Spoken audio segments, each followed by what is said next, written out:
Since 9/11, and seemingly without the notice of most Americans, the federal government has assumed the authority to institute martial law, arrest a wide swath of dissidents, citizen and non-citizen alike, and detain people without legal or constitutional recourse in the event of an emergency influx of immigrants in the U.S., or to support the rapid development of new programs. Beginning in 1999, the government has entered into a series of single-bid contracts with Halliburton subsidiary Kellogg, Brown & Root, KBR, to build detention camps at undisclosed locations within the United States. The government has also contracted with several companies to build thousands of rail cars, some reportedly equipped with shackles, ostensibly to transport detainees. According to diplomat and author Peter Dale Scott, the KBR contract is part of a Homeland Security plan titled Endgame, which sets as its goal the removal of all removable aliens and potential terrorists. Fraudbusters such as Representative Henry Waxman, D. Los Angeles, have complained about these contracts, saying that more taxpayer dollars should not go to taxpayer gouging Halliburton. But the real question is, what kind of new programs require the construction and refurbishment of detention facilities in nearly every state of the Union with the capacity to house perhaps millions of people? Sect. 1042 of the 2007 National Defense Authorization Act, NDAA, use of the armed forces in major public emergencies, gives the executive the power to invoke martial law. For the first time in more than a century, the president is now authorized to use the military in response to a natural disaster, a disease outbreak, a terrorist attack, or any other condition in which the president determines that domestic violence has occurred to the extent that state officials cannot maintain public order.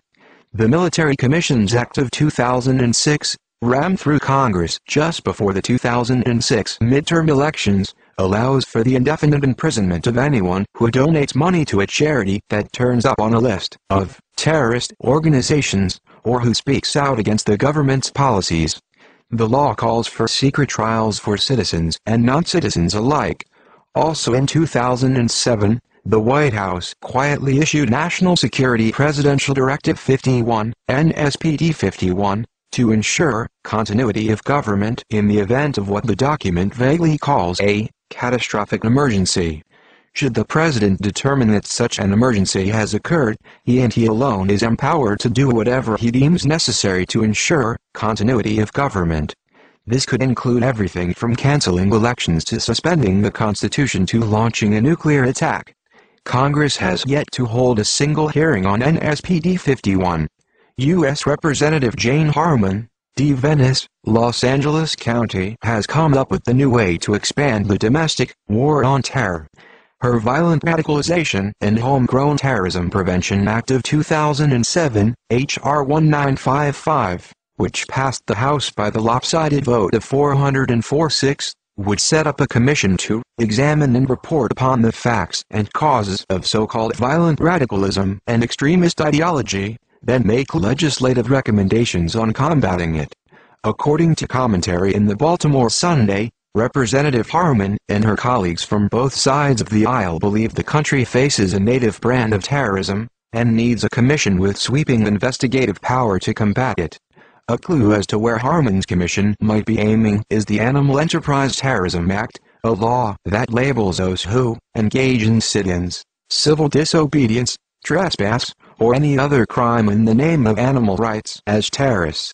Other groups in the crosshairs could be anti-abortion protesters, anti-tax agitators, immigration activists, environmentalists, peace demonstrators, Second Amendment rights supporters. The list goes on and on.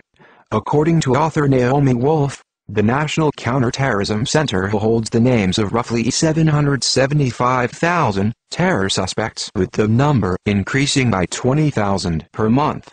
Reports from the United States are also reporting that for the first time since their civil war, U.S. troops are being trained to take over whole villages and towns to capture and arrest anyone they deem a threat. And as we can read of one such U.S. military unit in Iowa, the Carroll National Guard unit will train on urban military operations by holding a 4-day exercise at Arcadia.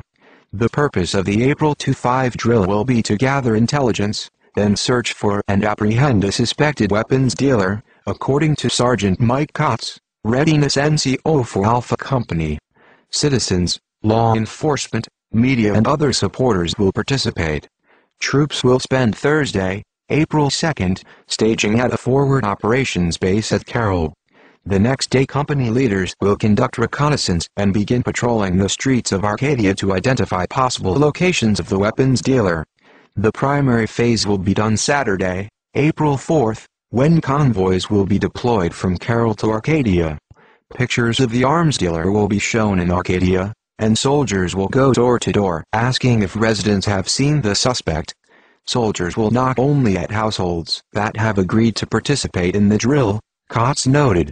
Once credible intelligence has been gathered, said Kotz, portions of the town will be roadblocked and more in-depth searches of homes and vehicles will be conducted in accordance with the residents' wishes. One of the techniques we use in today's political environment is cordon and knock, Kotz explained. We ask for the head of the household, get permission to search, then have them open doors and cupboards. The homeowner maintains control.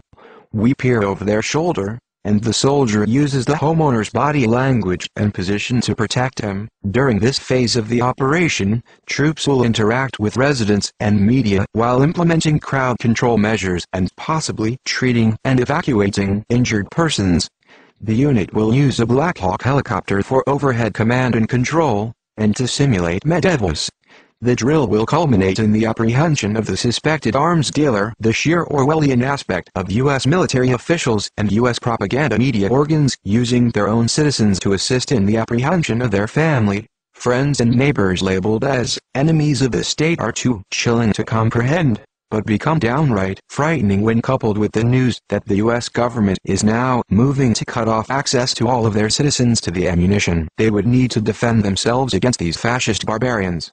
Virtually unknown to the masses of gun-owning Americans is that their fears of having their government confiscate their guns was never the greatest one to have, but to the taking away all of these people's access to the ammunition needed for their guns is what the master plan for subjugating them has always been, and as we can read, it looks like those who said the Obama administration would strike while the iron is hot may have been correct. And the administration may be doing it in a way that does not require them to even get a vote in Congress.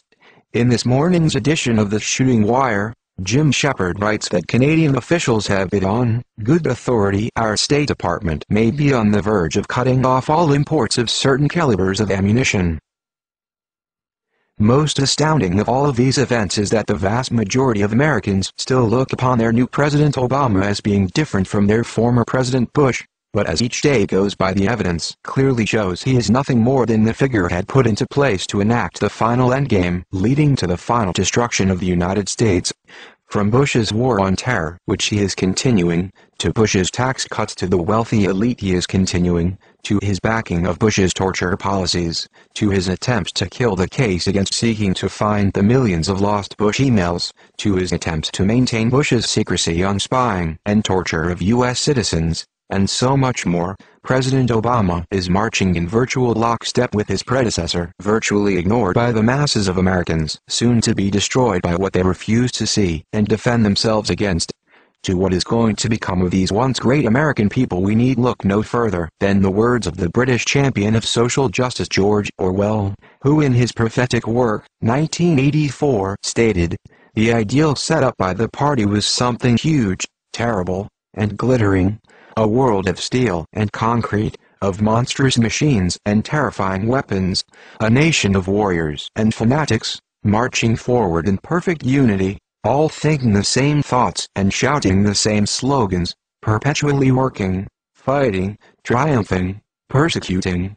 300 million people all with the same face. How terrifying it is for those Americans not having the same face as their mindless fellow citizens we know all too well, as we have seen them before in the gulags of Nazi Germany and Communist Russia, the killing fields of Cambodia, and now, soon to be in the United States. All of these things are already prophesied in the scriptures, who many people call the Bible. The second coming of the Messiah is at hand. You better get right with the God of Abraham, Isaac and Jacob, before it is too late. You are writing your history, Write it well.